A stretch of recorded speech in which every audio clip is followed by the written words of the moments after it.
بسم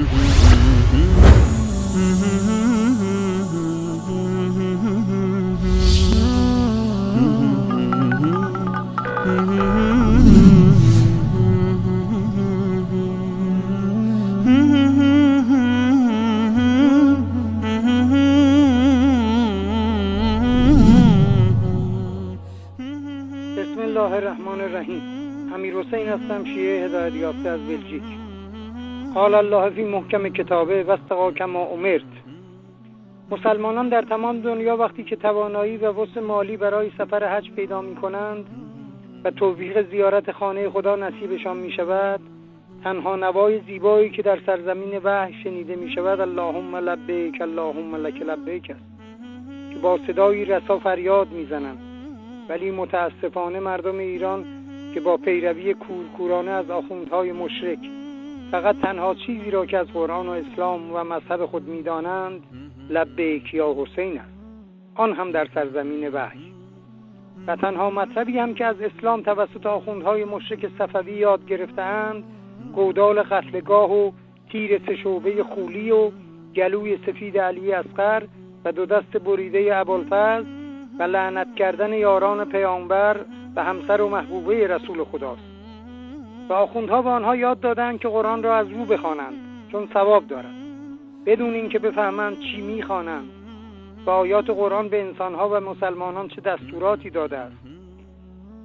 چون ملت ایران دچار بحران هویت شدند، گاهی خود را فرزندان کوروش میدانند و دم از زرتشت میزنند و گاهی هم غلام و نوکر و سگ در خانه علی و حسین میشوند.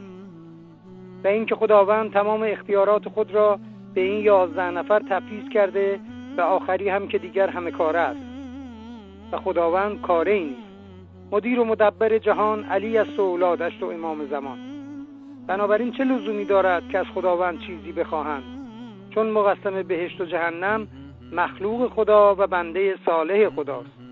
و چون فقط شیعیان 12 امامی را به بهشت راه میدهند، شیعیان دیگر نگرانی ندارند. هر گناهی که میخواهند بکنند و هر چه میخواهند رشوه‌خواری و رباخواری و دزدی بکنند.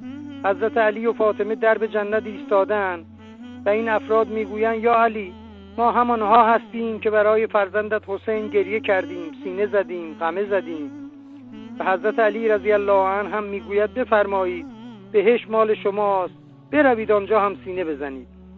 خداوند تبارک و تعالی بهشت را به بهانه نمیدهد، بلکه به بها میدهد. یعنی پیروی از دستورات خداوند و عمل صالح و کمک یاری مسلمانان اگر توان داشته باشند. آن آقایی هم که میگفت هر روز خدا مال یکی از امامان است و برفرض شنبه روز حضرت علی است و یک شنبه روز حضرت فاطمه و الی آخر، توجه نکرده است که هفته 7 روز است و اعتقادات آنها 14 نفر معصوم هستند. شاید فکر میکند بعد از 5 شنبه 6 شنبه و 7 شنبه و 8 شنبه هم داریم. این افراد آنقدر نادان هستند که نمیدانند روز و شب مال خداست و هر چه بخواهیم باید از خداوند منان بخواهیم ولا غیر.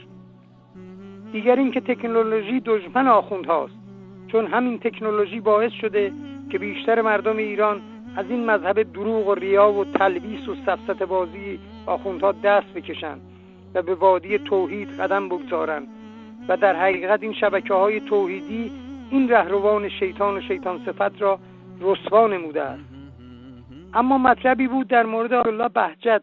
این شخص با اینکه به سن کهولت رسید و از دنیا رفت، در آخرین لحظات زندگیش نیز دست از شرک بر نداشت و امامان را که مخلوق خدا هستند مالک روز جزا دانست.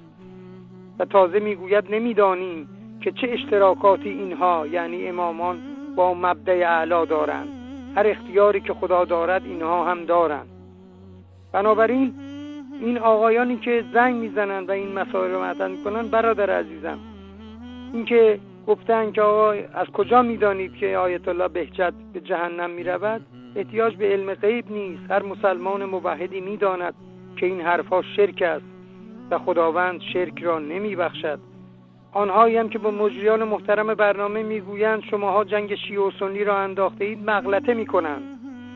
شبکه‌های توحیدی و موحدین هدایت یافته وظیفه دارند که با روشنگری مردم را از شرک دور ساخته و برگردانند به قرآن مجید که کتاب هدایت است. و بقیه افرادی هم که تلفن میکنند و فحاشی میکنند و یا اینکه مذهب دروغشان رسوای عالم شده تلاش مذبوحانه میکنند، امیدوارم که با توجه به محتوای این برنامه‌ها خدا هدایتشان کند. و السلام علیکم و رحمت الله و برکاته.